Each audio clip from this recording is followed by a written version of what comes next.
사도행전 2장 37절에서 42절까지 말씀입니다. 그들이 이 말을 듣고 마음에 찔려 베드로와 다른 사도들에게 물어 이르되 형제들아 우리가 어찌할꼬 하거늘 베드로가 이르되 너희가 회개하여 각각 예수 그리스도의 이름으로 세례를 받고 죄사함을 받으라. 그리하면 성령의 선물을 받으리니 이 약속은 너희와 너희 자녀와 모든 먼데 사람 곧 주 우리 하나님이 얼마든지 부르시는 자들에게 하신 것이라 하고 또 여러 말로 확증하며 권하여 이르되 너희가 이 폐역한 세대에서 구원을 받으라 하니 그 말을 받은 사람들은 세례를 받음에 이날에 신도의 수가 3,000이나 더하더라. 그들이 사도의 가르침을 받아 서로 교제하고 떡을 떼며 오로지 기도하기를 힘쓰니라. 아멘. 초대교회 성도들의 신앙의 열심은 오늘날 우리가 많이 본받아야 할 부분이죠. 초대교회 이 교회의 모습 또한 우리가 본받아야 할 부분이 너무나 많습니다. 그래서 흔히들 우리가 초대교회로 돌아가자 이렇게들 자주로 이야기하고 있는 거지요. 자, 베드로의 설교로 인하여서 이제 마음에 찔림을 받은 사람들이 형제들아 우리가 어찌할꼬 이렇게 고백하기에 이르렀고 베드로는 그들에게 너희가 회개하여 각각 예수 그리스도 이름으로 세례를 받으라. 그리고 죄사함을 받으라. 그리하면 성령의 선물을 받으리라. 이렇게 말씀을 주었습니다. 그들이 그런 말들을 받고 이제 오늘 본문 40몇 절에 보면 그 말을 받은 사람들 베드로의 그 권면의 말 받은 사람들은 세례를 받음에 이날에 신도의 수가 3,000이나 더하더라. 3,000명이나 한꺼번에 그렇게 세례를 받고 회개하여 예수 그리스도의 사람이 되어진 것이죠. 그런데 그들이 이제 어떻게 되었을까? 그들이 이제 모이기 시작한 것이 바로 교회입니다. 42절에 그들이 사도의 가르침을 받아 서로 교제하고 떡을 떼며 오로지 기도하기를 힘쓰니라. 이전의 모습하고는 완전 다른 모습의 사람이 되어진 것이지요. 자, 초대교회 성도들의 모습입니다. 이들은 믿음이 성장하는 사람들이었어요. 믿음이 성장하는 배경에 42절이 있습니다. 42절을 네 가지로 구분해 말할 수 있겠습니다. 그들이 사도의 가르침을 받았다. 그리고 두 번째 서로 교제했다. 떡을 떼며 마지막 기도하기를 힘썼다. 이렇게 나눠서 볼 수 있겠습니다. 믿음이 성장하는 성도들은 어떤 사람들이 믿음이 성장하는가? 사도들의 가르침을 받아서 지킨 사람들이지요. 신앙의 성장은 역시 말씀을 잘 받아 먹는 데서부터 시작합니다. 우리 육신의 몸도 밥을 잘 먹어야 건강하지요. 밥을 잘 먹지 아니하고 우리 육신이 건강할 수가 없겠습니다. 또 신앙의 성장도 마찬가지이지요. 말씀을 잘 받아 먹는 사람이 영적으로 성장하게 되어진 것이지요. 또 육신이 건강할 때에 받아 먹은 밥도 잘 소화가 되어지지 않습니까? 마찬가지로 신앙이 성장할 때에 주어지는 말씀이 잘 소화되어집니다. 잘 이해되어지고 잘 받아지게 되어지고 순종하게 되어진다는 뜻이 되겠지요. 그래서 육신과 우리 영적인 부분도 이렇게 일맥상통하는 부분이 있어요. 우리 육신이 몸이 건강하려면 먹는 것을 잘 챙겨 먹어야 된다. 음식을 잘 먹을 수 있어야 된다. 그래야 건강하고 또 그렇게 육신이 건강할 때에 이 먹은 음식들을 잘 소화시키기도 하더라. 그런 것처럼 우리 영적으로도 성장하려면 영적인 양식, 이 하나님의 말씀을 잘 받아 먹을 때에 가능합니다. 그래서 우리가 말씀을 날마다 잘 읽자, 날마다 묵상하자, 날마다 상고하자 이렇게 자주 이야기하는 거죠. 그렇게 되어져서 우리 영적으로 건강한 사람이 되어졌을 때에 그때에 말씀이 또 잘 깨달아지고 말씀이 자신에게 잘 적용이 되어지고 말씀을 잘 받아서 지키는 사람들이 되어져요. 그래 오늘 42절에 있는 대로 그들이 사도의 가르침을 받았다. 그리고 받은 것으로 끝난 것이 아니죠. 그 가르침 받은 것을 따라 지키는 것이 소중한 일이지요. 그들이 말씀을 잘 받을 뿐만 아니라 잘 받아 지켰다. 그 말씀들을 잘 이해하게 되어지고 또 자신에게 적용할 수 있게 되어졌다 하는 것이죠. 이래야 우리가 영적으로 성장합니다. 우리 믿음이 성장할 수 있게 되어지는 겁니다. 시편 19편 10절에 보면 옥토밭에 뿌려진 씨앗은 잘 자란다 그랬습니다. 신앙이 말씀이 꿀송이 같이 달다 그랬어요. 말씀이 꿀송이처럼 달다. 이건 잘 우리가 소화시킨다는 것이죠.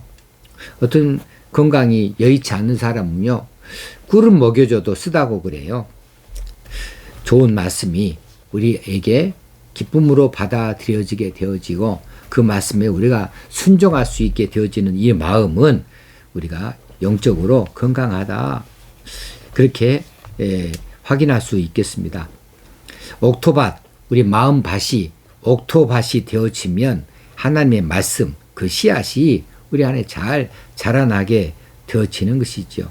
그런데 말씀의 흥미를 잃어버렸다 하는 것은 신앙이 병든 거예요. 병든 증거지요. 이 말씀의 아무리 읽어도 우리 마음에 부딪힌 것이 없다. 그리고 어떤 깨달음도 없다. 그냥 지루하기만 하다. 그러면 이제 많이 기도해야 됩니다. 기도하고 말씀을 읽어야겠어요. 성령님께 간곡하게 부탁을 드려야 되겠습니다. 그래서 말씀이 내 안에서 귀한 양식으로 활동할 수 있도록 그렇게 성령님 은혜를 베풀어 달라고 기도할 수 있어야겠습니다. 성령께서 우리에게 역사하시면 이 말씀의 저자이신 이 성령께서 말씀을 우리 안에 잘 풀어주실 줄로 믿고 잘 소화되게 할 줄로 믿고 이 말씀이 능력이 되어져서 우리의 삶을 잘 갖고 갈 수 있게 되는 줄로 믿습니다.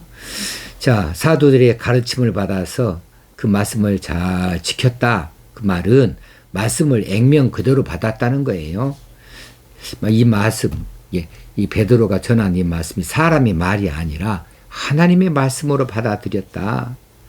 그리고 하나님의 말씀으로 받아들였다. 그 말은 말씀을 액면 그대로 조금도 의심치 아니하고 있는 그대로 다 받았다는 것이죠. 그대로 순종할 수 있었다는 것입니다. 그런데 거기 대목 42절에 보면 그들이 사도의 가르침을 받았다 할 때에 그 말씀을 기쁨으로 받았다라고 하는 그런 해석이 있어요. 영어 성경 번역 가운데 이제 킹 제임스 버전이라고 하는 이런 그 권위 있는 이런 성경 번역이 영어 성경 번역본이 있는데 그 번역본에 보게 되어지면 그렇게 번역을 해놨어요. 그들이 기쁨으로 받았다. gladly received 라고 해석을 해놨어요. 우리 성경에는 그렇게 기쁨으로 받았다는 이야기를 안 써놨지만은 영어 성경의 본문에 보니까 사도의 가르침을 기쁨으로 받아들였다. 이렇게 해석을 해 놓은 것이 있고 또 다른 어떤 영어 성경 번역본에 보니까 그들은 그 환영했다. 웰컴, 환영했다. 그 말씀을 환영했다. 그랬습니다. 우리 마음에도 하나님 말씀을 환영하는 마음이 있으면 좋겠어요. 또 하나님 말씀을 받을 때 기쁨으로 받았으면 좋겠어요. 어떤 말씀은 쓰다고 내뱉어버리고 어떤 말씀은 괴롭다고 고개를 돌려버릴 것이 아니라 그 어떤 말씀이든지 내게 유익이 되어지는 말씀이니 그 말씀을 그대로 환영해야 되겠다. 그리고 그 말씀을 기쁨으로 받을 수 있어야겠다 싶습니다. 두 번째는 믿음이 성장하는 성도도 어떤 성도들인가 초대교회 경우를 보니까 성도들 간에 사랑의 친교가 있었어요. 서로 교제하며 했어요. 자, 어떻게 이렇게 사랑의 교제가 이루어질 수 있었을까? 이제 은혜 받아서 이제 구원받은 그 기쁨이 있고 말씀으로 은혜를 받으면 이제 마음속에 이제 심어져 있는 사랑이 싹트기 시작하고 사랑이 활짝 이제 그 열려나기도 하게 되어지는 것이죠. 왜냐하면 하나님의 말씀은 사랑의 바탕을 두고 있어요. 사랑의 말씀입니다. 우리를 사랑하셔서 주시는 말씀이죠. 우리를 사랑하신다는 말씀이기도 하고요. 그래서 하나님 말씀은 곧 사랑의 말씀이기 때문에 이 말씀을 많이 먹은 자들은 마음에 사랑이 싹트게 되어져 있고 우리 마음에 사랑이 불붙게 되어져서 우리가 사랑하는 사람이 되게 만들어 놓습니다. 과거에 미웠던 사람 이제 사랑하는 사람으로 바뀌게 되어집니다. 과거의 감정이 섞여졌던 사람들 밉고 싫었던 사람들이 이제는 그런 것들이 다 구원의 백성으로서 하나님의 사랑을 받은 자로서 다 이제는 밀려나 버리고 이제는 사랑하는 마음만 남게 되어져서 얼마든지 용서할 수 있고 넉넉하게 받아들일 수 있게 되어집니다. 그래서 성도 간에 사랑의 교제가 얼마든지 나타날 수 있다는 것이지요. 예, 하나님께서 우리에게 이 사랑의 말씀을 주셨으니 하나님의 사랑이 우리 안에 자리 잡게 되었으니 우리 모두 다 사랑하는 사람 되어지면 좋겠어요. 서로 사랑하라. 서로 사랑하라. 내 이웃을 내 몸과 같이 사랑하라. 이 사랑을 하는 것이 그리스도인 되어진 표식이고 그리스도인다운 모습이 아니겠습니까? 기독교는 사랑의 종교라 하는데 기독교 성도라 하면서 그런 사랑이 없다. 그렇다면 머름장 같은 마음을 가지고 있다. 그렇다면 이거 뭔가 앞뒤가 안 맞는 이야기이지 않겠습니까? 그래 사랑의 영을 받은 사람으로서 이전에 얼음장 같은 마음을 가졌다 할지라도 이제는 사랑을 받았으니 사랑을 깨닫게 됐으니 사랑을 실천하고 사랑을 나타내는 사람으로 바뀔 수 있어야겠습니다. 그래서 교회 안에 성도들끼리 사랑의 친교가 있어야 되겠어요. 감정을 앞세우지 말고 이 복음의 진리의 말씀을 앞세워서 서로 간에 용납하고 용서하고 이해해주고 사랑의 친교가 이루어지는 좋은 교회, 이런 교회가 건강한 교회이고 이런 성도가 건강한 성도인 것이죠. 성도 간에 사랑의 친교가 일어나더라. 어떤 사람이요? 믿음이 성장하는 사람들이 영적으로 성숙해지는 사람들이 그렇더라는 거예요. 자, 세 번째는 이제 떡을 떼며 여기서 떡은 이제 성찬을 가리킵니다. 예, 초대교회 성도들이 어떤 번역에는 매일 그렇게 성찬을 했다. 혹시는 또 다른 그 해석에는 주일마다 이처럼 성찬식을 했다. 이렇게 기록을 남기고 있습니다. 그래 이제 이런 성찬식이 매일 벌어졌다는 이야기는 뭐예요? 예수 그리스도의 십자가 사건을 기념한다는 이야기죠. 주님이 흘리신 피와 주님이 찢겨진 이 살을 생각하면서 스스로 회개하고 또 구원을 확신하고 또 이 부활에 대하여 소망을 품는 것이지요. 그래 이 성찬식을 통하여서 우리가 은혜를 받을 수 있습니다.